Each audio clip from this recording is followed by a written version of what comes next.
nakikinig kayo. Ito ang kwento ng buhay ko, mula pagkabata hanggang sa nakilala ko siya. Ang kwento ng pagmamahal na natakot, pero sa huli hindi bumitaw. Bata pa lang ako, alam ko ng iba ang nararamdaman.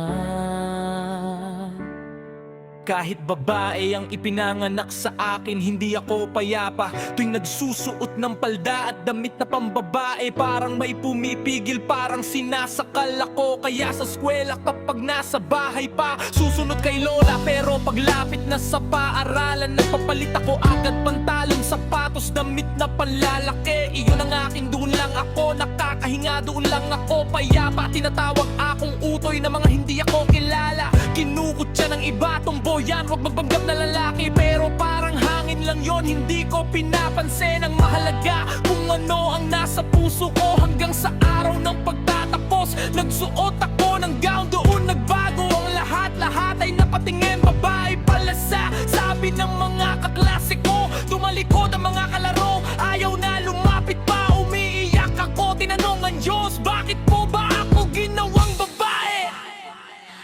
Hindi ito ang gusto ko. Luman ay damangdan ba? Hindi ko pinili kung sino ang anyo ko, Pero pinili kitang mahalin, ikaw lang ang gusto ko. Dumaan sa takot, selos, sakit at pagtatago. Sa huli ang totoo, ikaw at ako.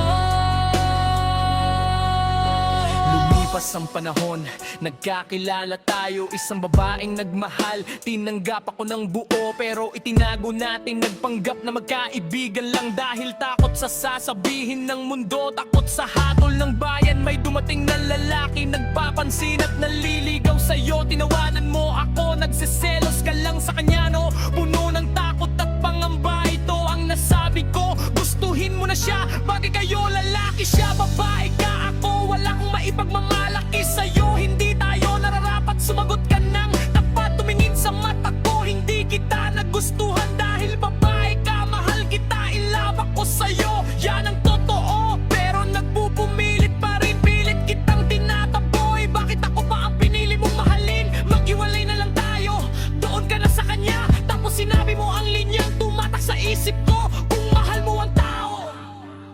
Kahit ano pa siya, tanggap mo siya, tulin niya. Hindi ko pa rin tinanggap, lumayo ng palihim. Iniwan ang sulat sa mesa habang ikaw ay natutulog. Umalis ako, hindi dahil hindi kita mahal, kundi dahil ayaw kong masira ang buhay mo. Mahal na mahal kita. Nagising ka, umiyak, tumakbo sa dilim. Hinanap mo ako kahit hating kagabi na nakita mo ako sa ilalim ng puno, niyakap ng mahigpit. Kung mo kong iwan, hindi ko kaya na magkalayo. Sinabi mong maghiwalay na tayo, pero magkasama pa rin sa isang bahay man lang. Huwag lang mawala ka sa paningin, pero alam kong masasaktan tayo. Kaya nagpanggap akong galit, sinigaw ko ang masasakit na salita para lang mapalayo ka. Nakakadiri ka, huwag ka nang umasa sa akin. Tumalikot ka na luhaan habang puso ko'y sumasabog sa sakit. Nag-resign ako sa trabaho para hindi na magkita, pero hinanap mo ako hanggang sa rooftop ng kainan. Bakit ba ganyan ka? Lumalayo na nga ako sa'yo. Bakit lalo ka pang lumalayo? Huwag mo akong saktan na ganito. Ang manuman ay damang-dama. Hindi ko pinili kung sino ang anyo ko, pero pinili kitang mahalin, ikaw lang ang gusto ko. Dumaan sa takot, selos, sakit at pagtatago. Sa huli ang totoo, ikaw at ako.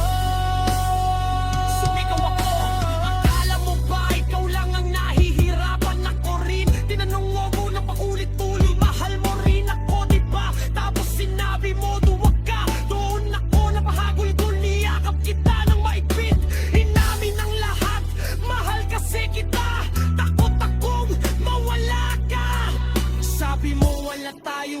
ginagawang masama. Huwag kang matakot, sumama ka na sa akin. Ngayon ay magkasama na tayo sa iisang bahay bilang magkaibigan muna. Naghihintay sa tamang panahon, pangako darating ang araw at ipaglalaban nating ibon. Ito ang ating kwento.